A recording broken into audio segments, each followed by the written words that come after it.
კომპოზიციით ბედნიერი დღე შემოვედით ეთერში ჩვენმა მსმენელმა და მაყურებელმა მოისმინა და სტუმრად არის ზაზა კილასონია ჩვენი სტუმარი არის მსახიობი კომპოზიტორი დავაკონკრეტებ ქუთაისის ლადო მესხიშვილის სახელობის სახელმწიფო დრამატული თეატრის წარმომადგენელი 1999 წლიდან დღემდე ბატონ ზაზა მოგესალმები დიდი მადლობა რომ ჩვენთან ერთად ხართ და ერთს დავამატებ რომ სულ ცოტა ხანში შემოგვიერთდება მეორე სტუმარი გიორგი რევიშვილი ქუთაისის მელიტონ ბალანჩივაძის სახელობის ოპერის თეატრის დირიჟორი და პიანისტი. მადლობა მოგზაურობისთვის. დიდი პატივია ბატონ ზაზა თქვენი სტუმრობა ჩვენს გადაცემაში და მართლა საოცარი კომპოზიცია იყო. და ეს იყო ამით გაიხსნა თქვენი შემოქმედებითი საღამოდი ამ შემოქმედებითი საღამოზე დაიწყო საუბარი რომელიც რამდენიმე დღის წინ ჩატარდა. შვიდობა მსოფლიოს ეს ამერ გიდით თქვენ ყველა თქვენს გამოსვლას ეს უდევს საფუძვლად, ხო? დიახ. რამდენიმე დღის უკან ქუთაისის ლადო მესხიშვილის სახელმწიფო თეატრში გაიმართა ჩემი საავტორო კონცერტი შვიდობა მსოფლიოს და ეს იყო მეტად მნიშვნელოვანი, იმიტომ რომ სრულიად ახალი პროგრამით წარსდა ქუთაისელი მსმენელის წინაშე. მინდა აღვნიშნო, რომ ეს იყო ქუთაისის მერიის მიერ ორგანიზებული პროექტი და დიდი მადლობა მინდა გადაუხადო ქუთაისის მერიას და კერძოდ მერს და ასევე კულტურის სამსახურის წარმომადგენლობას. კონცერტში იყო რამოდენიმე 14 ნაწარმოები, აქედან იყო 5 ვოკალური ნაწარმოები, დანარჩენი იყო ინსტრუმენტული ნაწარმოებები. რაც შემიძლია ვთქვა კონცერტის შესახებ, მე კონცერტები თითქმის საქართველოს ყველა ქალაქში მაქვს ჩატარებული. ხშირად მოგზაურობ და ამ წელიწადში კიდე ერთი კონცერტი მელოდება. მაგრამ ისევ დაუბრუნდები ქუთაისის კონცერტს ძალიან კმაყოფილი დარჩა მსმენელმა კარგად იცის ჩემი შემოქმედება და ის ყოველთვის სიახლის მოლოდინში არის, იმიტომ რომ მე არ ვჩერდები, თვითონ ხასიათით ვარ ისეთი ადამიანი, რომ სულ ვეძებ ახალს, სიახლეს და სულ მიწევს სტუდიაში მუშაობა და ახალი კომპოზიციების შექმნა და არანჟირება. რაც შეეხება ამ კონცერტის კიდე მინდა ვთქვა კონცერტის შესახებ, რომ კონცერტში მონაწილეობას ღებულობდა ჩემი მეგობრები გიორგი რევიშვილი, უკვე თქვენ ახსენეთ, ოპერის თეატრის საუკეთესო დირიჟორი და პიანისტი გოჩა ჩოგოვაძე, ეს არის არანჟიროვщики და კომპოზიტორი, რომელთანაც მე მიწევს მუშაობა. ასევე კომპოზიტორი და არანჟირების ავტორი ერეკლე დიდია, ვოკალი ელეონორა გოგოლაშვილი, ეს არის ჩვენი ქუთაისის კულტურის სამსახურის ხელმძღვანელი. კიდე არ გამორჩეს ტატო ადეიშვილი, ეს არის აკუსტიკური გიტარა. ასევე მოწვეული მყავდა ბათუმიდან სიმფონიური ორკესტრიდან ჩასაბერი გიორგი ბახტაძე, რომელიც საყვირზე ასრულებდა. ასევე ჩელოზე მოწვეული მყავდა მარიამ რევიშვილი და სოლო პარტიებს ჩელოზე ასრულებდა. და რა ვიცი, ხო, აი ეს შემადგენლობა საინტერესო კონცერტი იქნებოდა, წარმოვიდგენია, როგორი აღფრთოვანებული დარჩა მსმენელი. კი ბატონო და აი ბატონ ზაზა რა შეეხება კომპოზიციას მართლაც აი მე და მიშამ აღნიშნეთ რომ იმდენად თბილია რაღაც შემოდგომას უხდება ხო და თქვენ არაერთი კომპოზიციის ავტორი ბრძანდებით და რაც შეეხება გასვლებს ხო თქვენ გასტროლებზეც გადიხართ და თუ არ ვცდები იტალიაში იყავით და სხვა შორის ძალიან წარმატებული იყო თქვენი კონცერტი აი ამაზეც რომ ისაუბროთ ძალიან გავს აი ანუ არის რაღაც ის სენტიმენტალური ძალიან მელოდიური და ძალიან ფაქიზი და ემოციური ანუ ეს გამოგარჩევ თქვენი ხელწერა შეიძლება ითქვას. დიახ, მე მინდა აღვნიშნო, რომ 2013 წელს ეს იყო საქართველოსა და იტალიის კულტურის დღეები ქალაქ პიზაში, წმინდა პეტრეს ტაძარში, საოცარი კონცერტი შედგა. შესრულდა ცნობილი არაჩვეულებრივი აკუსტიკა. დიახ, კომპოზიტორების, ცნობილი კომპოზიტორის ენინიო მორიკონეს ნინო როტას, ასტორ პიაცოლას და ფინალში როგორც მე სტუმარი ვიყავი, შესრულდა ჩემი ნაწარმოები ელეგია ფლეიტისა და ორკესტრისათვის. Ну, მოკლედ, ეს იყო ჩემ ცხოვრებაში ყველაზე ბედნიერი, იმიტომ რომ პირველად ევროპაში პირველად გავედი და ну იტალიამ განსაკუთრებული შთაბეჭდილება მოახდინა. სანამ კონცერტი დაიწყებოდა, წინა დღით ფლორენცია დავათვალიერეთ. და რომში ჩავედით, იქ წმინდა პეტრეს ტაძარში ვიყავით. საორღანო მუსიკა ისმოდა საოცარი ბახის იმ რაღაცა შორიდან და საოცარი განცდა დამეუფლა. და ძალიან მოლოდინში ვიყავით, თან ძალიან ვღელავდი, იმიტომ რომ ასეთ ბუმბერაზებთან ხო, აი მაგას ვღელავდი, რომ როგორ მიიღებდა მსმენელი ჩემს მუსიკას. ეს მუსიკა ელეგია ფლეიტისა და ორკესტრისათვის არის ჩემი პირველი კლასიკური ნაწარმოები. ეს ნაწარმოები დავწერე 30 წლის უკან. და ამ რატომ გადაწყვიტეთ ამის წაღება იქ? რატო და ძალიან, რა ვიცი, რატო აგიხსნეთ, იმიტომ რომ მე არა ვარ პროფესიონალი, ესე იგი, პარტიტურებზე ვერ მუშაობ. ასაგებია. და ამის პარტიტურაში კლავირი ჩავწერე, ეს ამ ნაწარმოების და ამის პარტიტურაში შექმნაში დამეხმარა საკომპოზიციო ფაკულტეტის ლექტორი არის კონსერვატორიაში ძალიან ნიჭიერი ადამიანი ზურა ნადარეიშვილი და ზურასთან ერთად ვიმუშავეთ ამ პარტიტურაზე და სხვა პარტიტურა მე არ მქონდა. ეხლა მაქვს უკვე მის მერე დიდი დრო გავიდა, მე უფრო შევიძინე ცოდნა უფრო ყველაფერი და რაღაცა და რადგან ეს ნაწარმოების პარტიტურა მქონდა, წინასწარ მომთხოვენ მათ რომ გადამეგზავნა მათთვის პარტიტურა. ხო, ანუ ეს პარტიტურა ხო, რომ იმათმა იმუშავენ, რეპეტიციები გაიარეს ამაზე და რაღაცა ძალიან კარგი დირიჟორი დირიჟორობდა იმ დღეს. ხო. და მე ვიჯექი დარბაზში. ეს ბუმბერაზი, ენიო 40 კაციანი გუნდი იყო. და ეს ენიო მორიკონეს მუსიკა, როს კინოფილმები და რო გაჟღერდა. მერე ის და მერე ასტორ პიაცოლას მუსიკა გაჟღერდა და დადგა ჯერი რო გამოაცხადეს რომ ეხლა ჩვენი სტუმრის მუსიკა შესრულდება ზაზა კელასონიას ნაწარმოები ელეგია ფლეიტისა და ორკესტრისა. სხვათა შორის მინდა აღვნიშნო რომ ფლეიტაზე ასრულებდა ჩვენი თანაქალაქელი უნიჭიერესი კონსერვატორია დამთავრებული ფლეიტისტი გაგა შოთაძე. სოლო პარტიას ასრულებდა ის. და ну მოკლედ ისევ ნერვიულობდი, არ ვიცი რა. ეს იტალიელი მსმენელსაც ასე გვერდითაც შევავლე თვალი, რომ თელი ინტერესით რო ელოდებოდნენ ახლა ამ ხელა კომპოზიტორების მერე რა შესრულდა. ვინ არის ეს? ხო, სტუმრად მარტო თქვენ იყავით? არა, გიორგი იყო რევიშვილი, გაგა შოთაძე. ანუ სხვა ქვეყნებიდან იყვნენ? სხვა ქვეყნებიდან არის. მარტო იტალიელები და ჩვენ იტალიური და ქართული კულტურა. იტალიური ხო, გასაგებია. ამათმა წარმოაჩენენ თავიანთი, ამას ვიდეო ტელევიზია იღებდა, თავიანთი შემოქმედება და ეხლა ჯერ დადგა ქართულ კომპოზიტორზე ზაზა კილასონიაზე და ესე იგი არ მახსოვს, ესე იგი როგორი ნერვიულობდი და განვიცდიდი ამ ყველაფერს და რომ დაასრულდა ნაწარმოები. აი ღმერთის წინაშე ვლაპარაკობ ამას. ესე იგი როიქუხა ტაშმა სიზმარში ეხლაც აი ჟურნალმა დამიარა და ფეხზე ადგა იტალიელი მსმენელი და 10 წუთის განმავლობაში ტაშ მიკრავდა. რატომ მოხდა ახლა ფსიქოლოგიური ანალიზი რო ჩავატაროთ? იმიტომ რომ ეს ნაწარმოებები რომ შესრულდა და შემდეგ ეს არანაირად არ იყო ამოვარდნილი კალათი. ხო, აი ესენი თან სიმფონიური ასრულებდა ამას ყველაფერს და ესე იგი და მერე გამომიყვანეს სცენაზე და ტაში დამიკრეს და ნუ არ ვიცი და ბოლოს პიზის მერი ამოვიდა სცენაზე და გადმომცა ესე იგი პიზის საუკეთესო ხელოვანის ეს დიპლომი იყო, ეხლაც ამაქვს რაღაც ბარხატის ლურჯი დიპლომია და ეწერა რომ ეძლევა ზაზა კილასონიას. ეს რომ წელს იყო? ეს იყო 2013 წელს. ისე ბატონ ზაზა თქვენს კომპოზიციებს რო დავკვირდი, არის რაღაცა მსგავსება, ანუ თქვენ ბავშვობიდან მოგწონდათ ალბათ ხომ იტალიური აი ეს კინომუსიკა და ზოგადად მსახიობი ბრძანდებით მიშა დირექტორების საუბარში და როდის შემოვიდა მუსიკა თქვენს ცხოვრებაში?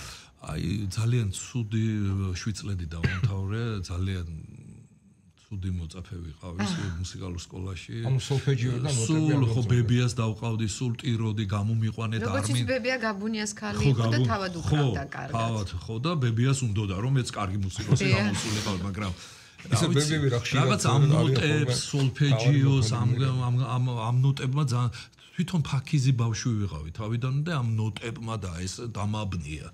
და სულ ყამათობდი რომ გამომიყვანეთ რაღაცა და ნუ როგორც იქნა 7 წლები დავამთავრე. მე რო დავამთავრე 7 წლები ყველაფერი ხო იცით რაღაც შემთხვევითობიდან იწყება. შემთხვევით არაფერი არ ხდება. ვიღაცას დაინახავ შემთხვევით და მოგეწონება და მე შეიძლება დიდი ურთიერთობაც დაიბადოს. ხო, ასე ხდება. შემთხვევით რაღაცას ნახავ და იქედან შეიძლება და ზოგადად ამბობენ შემთხვევითობაც არ არსებობს. ხო, არ არსებობს, მაგრამ ასე თუ ისე ასე ხდება, ხო, რაღაც კანონზომიერად ასე იწყება ყველაფერი. და შემთხვევით მოვისმინე იმ დროს ძალიან პოპულარული ჯგუფი იყო ბიტლსები. და ძალიან ესე იგი მომეწონა. მათი მელოდიკა, მათი ეს რაღაც ხალხურიდან როკის პოპ მუსიკაში გარდამავალი ესენი ჰარმონიები. მერე მოვისმინე Pink Floyd. ხო, მერე მოვისმინე Led Zeppelin. მერე Deep Purple. მერე და ამან ისე შემავსო. რაღაცნაირად ვფიქრობდი რომ აი მეც უკვე უნდა დავიწყო მუსიკის წერა. და ეს იყო შთაგონება. და მახსოვს პირველ აი ეს იყო უცნაური რაღაც. თქვენ კი გიხარით სანამ შემოვიდოდით ეთერში. მივედი როიალთან და პირველი კლასიკური მუსიკა დავწერე. რა ასაკში? ეს იყო მე-9 კლასში ვიყავი, დაახლოებით 14-15 წელს ვიყავ. და მე თვითონ მიყვირდა რომ ეს მე დავწერე. ანუ 7 წლებში უკვე სწავლობდით სადაც. არა, დამთავრებული უკვე დასრულებული ქონდათ, ხო. 7 წლებში რას დავწერდი სულ ნერვიულობ, რო არ მინდოდა მუსიკალური. ხო და დავწერე ეს და აი იქედან ვირწმუნე უკვე რომ ეს მიშევძელი. და ამის შემდგომ გაიხსნა რაღაც პორტალივით ჩემში რაღაც ეს. და თქვენ ეს ბოდიში გამოგჩა თქვენ ესის მითხარით რომ ნუ თუ ეს მე ანუ გაგიკვირდა. ხო, ეს ჩემია მეთქე, მაგრამ ვისმენდი და იმასაც გძნობდი რომ ეს მუსიკა სრულიად სიახლე იყო. ანუ ვინმეს ეს არც ბიტლსებს გავდა, არც Pink Floyd-ს გავდა რაღაცა და მე მივხვდი რომ უფრო კლასიკოსი ვარ. კლასიკოსი ვარ და დავიწყე კლასიკური მუსიკის დაწერა. ამას მოყვა შემდეგ სიმღერები, თანდათან წერდი, მე თითქოს რაღაც მომენტში Pink Floyd-საც ვაძავდი, მაგრამ Pink Floyd-ის სტილი არ მქონდა. რაღაც გავლენა მქონდა, მაგრამ მე ასაკლის მომატებასთან ერთად, გამოცდილების შეძენასთან ერთად მე უკვე თანდათან დავხვეწე ჩემი სტილი და მივხვდი ჩემი რა არის. და მაშინ რა იყოს ხვისი. ნუ ეხლა რა არის იცით? რაღაც გავლენები მაინც იგრძნობა. ზოგი მეუბნება რომ მოისმენთ ჩემს მუსიკას, აი რაღაც შოპენის გავლენაა. რა ვიღაც მეუბნება ენიო მორიკონეს გავლენა. ვიღაც მეუბნება ბეთჰოვენის გავლენაა. როგორ აღიქვა? ხო, რაღაც, მაგრამ რა არის იცი რომანტიკული მუსიკა რო შექმნა, მე ვფიქრობ რომ ვიღაცის გავლენა მაინც გექნება. ხო, იმიტომ თვითონ რომანტიული მუსიკა არის. ეხლა ატონალური მუსიკა შეიძლება არ კონდეს გავლენა და მე მაგალითად ატონალურ მუსიკას ვერც ვისმენ და არც მიზიდავს. სადაც მელოდია არ არის და სულიერება არ დევს, მე ისეთი მუსიკა არ მომწონს. მე პირადად. ვიღაცას მოწონს ახლა გემოვნებაზე არ დაუბის საერთოდ. მაგრამ მე არ მომწონს. ბატონ ზაზა, მსახიობი ბრძანდებით და კომპოზიტორი, მუსიკოსი და ეს ორი პროფესია რამდენად ერწყმის ერთმანეთს და რამდენად გეხმარებათ დავშოთ მუსიკა მსახიობობაში და პირიქით. და თუ არის თანხმედრა. ნუ ჩემი მოწოდება იყო გამხდარიყავი მსახიობი. კომპოზიტორობაზე არასდროს არ მიფიქრია, მაგრამ ემზადებოდ რამის მაგრამ თეატრმა განაპირობა აი ჩემი როგორც კომპოზიტორის ჩამოყალიბება. ხელი შემიწყო როგორც კომპოზიტორი ჩამოყალიბებულიყავი. და რატო? აი თეატრში არის ზუსტად ის სფერები, რაც ჩემს მუსიკას ეხმარება, რომ შევქმნა 4 თუ 5 სპექტაკლი მაქვს მუსიკალურად ქუთაისის თეატრში გაფორმებული. და პირველი თქვენ სტუდენტობისაცაც შეფუთეთ ხო მუსიკალურად სპექტაკლი? რა თქმა უნდა. და ხშირად აი სპექტაკლი როცა გადის და თუ სადმე მე არა მაქვს მუსიკალურად გაფორმებული რომელიმე სპექტაკლი, სულ მომდის მუსიკა. თემა ამ სპექტაკლში როგორ მუსიკას დავწერდი. ან როგორ მუსიკას ლაიტმოტივს გავაკეთებდი ამ სპექტაკლში. ეხლა ხანს იტალიამ გადაიღო ჩემ შემოქმედებაზე 13 წუთიანი ფილმი, რომელიც ახალ გახსნილ ტელევიზიაში გავიდა პირველ დღეს. ეს ფილმი 13 წუთიანი. და ეს თქვენი კომპოზიციის მოსმის შემდეგ მოხდა?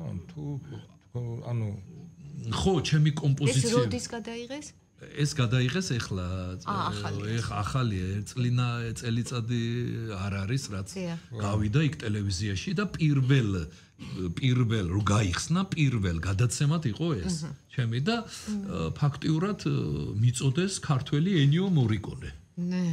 ხო და იქ თვითონაც არის იტალიურად საუბრობენ და ტიტრები გადის ქართულად. და იქ არის რომ ესე იგი ენიო მორიკონე ხო, სულ ჩემს შემოქმედებაზეა რომ გარდაიცვალა ენიო მორიკონე, მაგრამ მისი განუმეორებელი სტილის მუსიკა არ წყვეტს არსებობას საქართველოში და საერთოდ რა ეს მუსიკა. და მოდი ესე იგი ამ ფილმში არის ის რომ დაინახონ იტალიელებმა რომ არის კიდე ასეთი ტიპის კომპოზიტორი. ნუ ხა რამდენად დაინტერესდებიან არ დაინტერესდებიან ეს უკვე მომავალი გვიჩვენებს ამას ყველაფერს და აქედან გამომდინარე მინდა ვთქვა რომ ნოემბრის ფაქტიც არის ძალიან სასიამოვნო. ნოემბრის ბოლოს მივემგზავრებით ჩემი ბენდი გიორგიც ჩემთან ერთად იქნება ის ადამიანები ვინც ჩამოვთვალე მივემგზავრებით ვარშავაში. ფესტივალია? არა. ინდივიდუალური მიწვევა არის.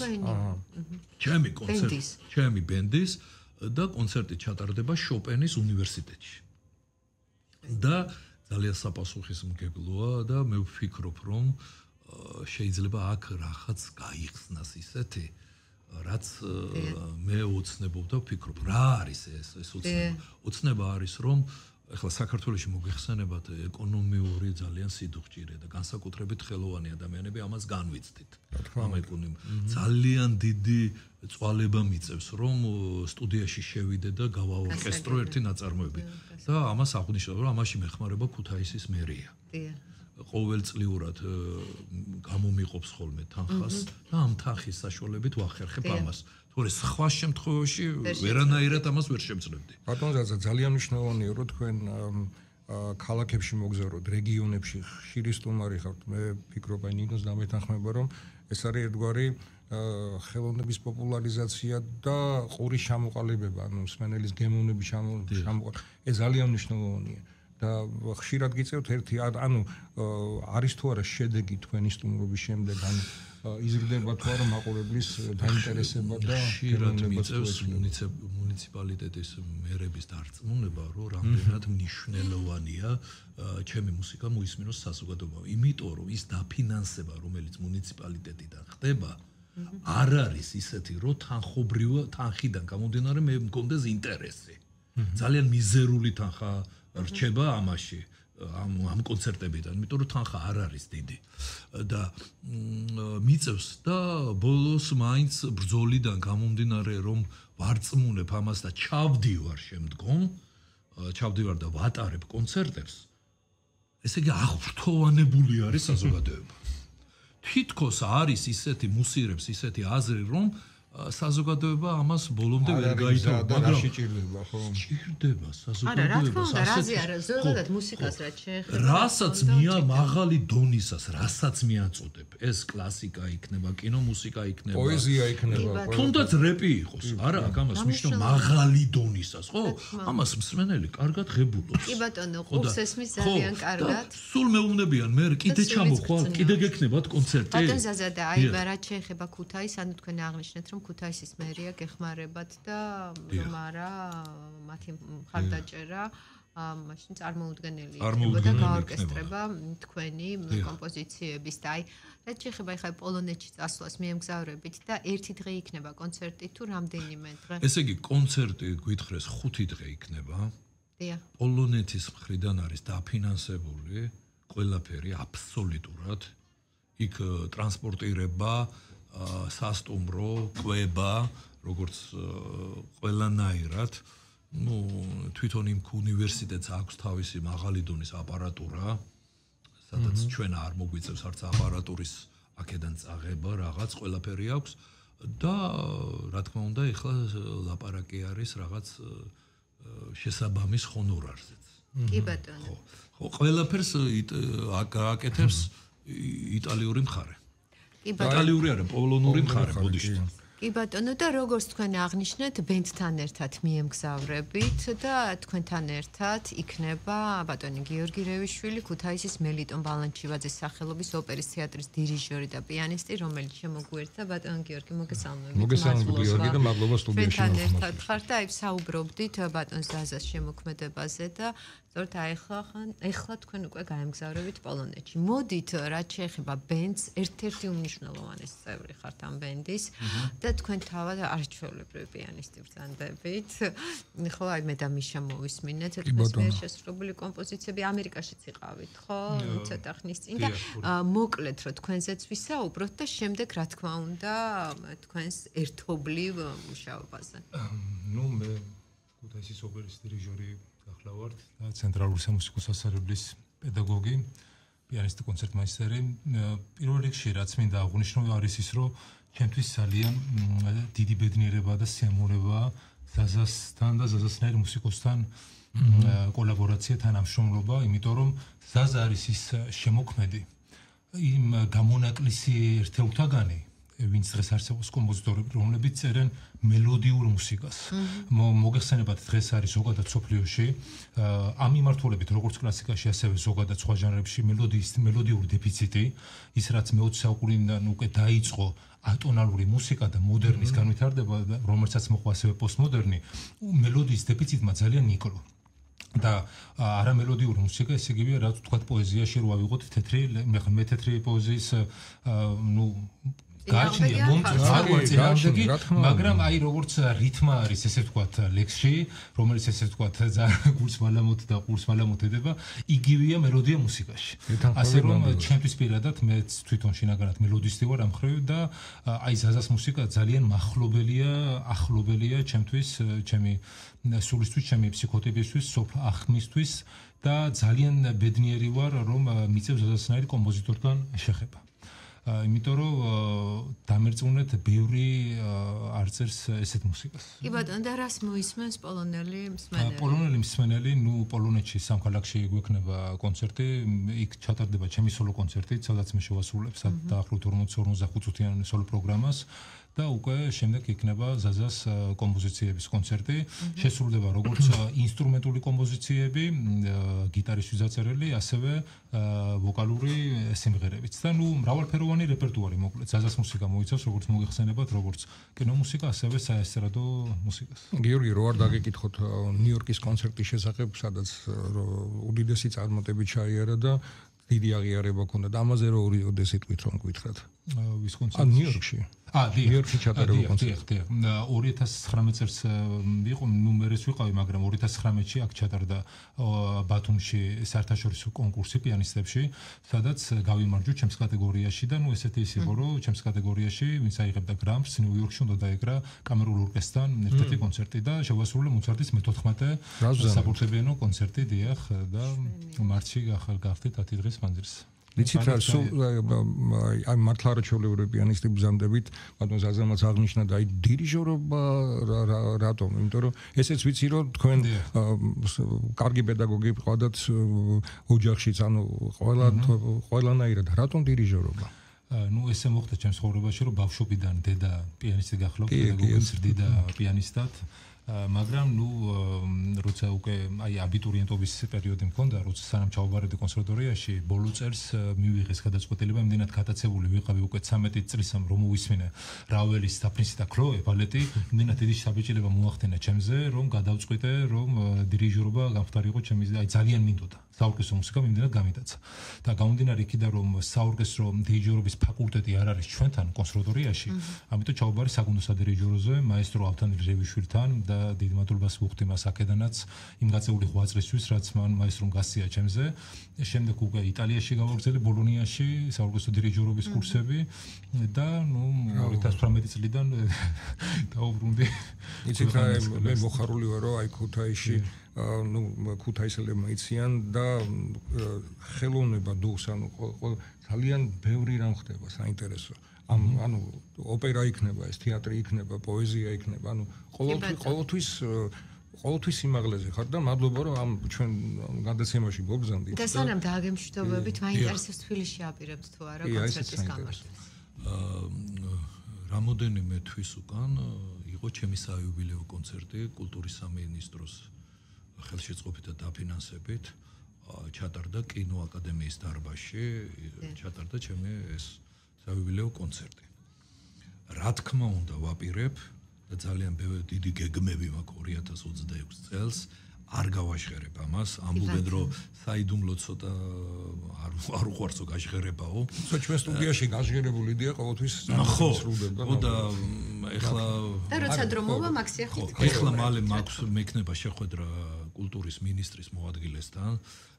მე მინდა მას გავაცნო ჩემი თავი შესაბამისად და იმედი მაქვს რომ ვფიქრობ რომ ძალიან მინდა რომ თბილისში დედაქალაქში საინტერესო და გრანდიოზული კონცერტი ჩავატარო. რა თქმა უნდა, ბენდთან ერთად. რა თქმა უნდა, ბენდთან ერთად. კი ბატონო. უამრავ რამაზე შეიძლება თქვენთან საუბარი დაუსრულებლად ძალიან დიდი იმედი მაქვს რომ ჩვენ კი კვლავ შევხვდებით უკვე ახალი წარმატებების შედეგებზე საუბრით და არა მხოლოდ ამაზე და დიდი მადლობა კიდევ. რამის დამატება ხომ არ გნება? მე ძალიან გახარებული ვარ რომ დღეს თქვენთან ერთად ვარ. შედგა ეს შეხვედრა, გაგიცანეთ ასეთი საინტერესო ადამიანები და მე მინდა გისურვოთ ყველაფერი საუკეთესო. მე მინდა გისურვოთ წინსვლა წარმატებები და რა ვიცი. მომავალში კიდე იმედი მაქვს რომ და სურვილი მაქვს რომ კვლავ შევხვდებით. სიამოვნებით მოგიწევთ და გიორგი თმერას გვეტყვით.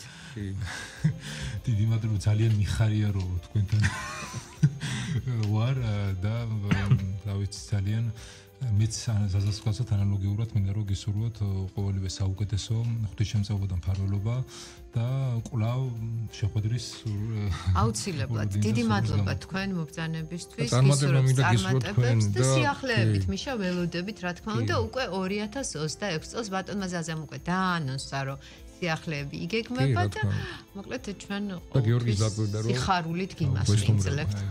და ახლა მოდი ჩვენი საუბარი მეორე კომპოზიციით დავუსრულოთ, რომელსაც ქვია მეორე დღე და რატომ მეორე დღეს მოკლედ მოკლედ გეტყვით, ესე იგი ასე მქონდა ჩაფიქრებული რომ ადამიანი შეხვდა უფალს იესო ქრისტეს გულისხმობ ამ შემთხვევაში და რა ფორმით შეხვდა ამას არ დავაკონკრეტებ. შეხვდა. მან ესაუბრა მას და მეორე დღეს ამ ყველაფერს იხსენებს. და ეგ არის მეორე დღე. ეს არის მეორე დღე. გარყული ხილვა ხო. და ჩვენ მსმენელს და მაყურებელს ამ შესანიშნავი კომპოზიციით დავტოვებთ მათ ამ კომპოზიციას. ზაზა კილასიონია და გიორგი რევიშვილი მუსიკოსები იყვნენ ჩვენთან სტუმრად. მადლობა დროებით. უღრმესი მადლობა.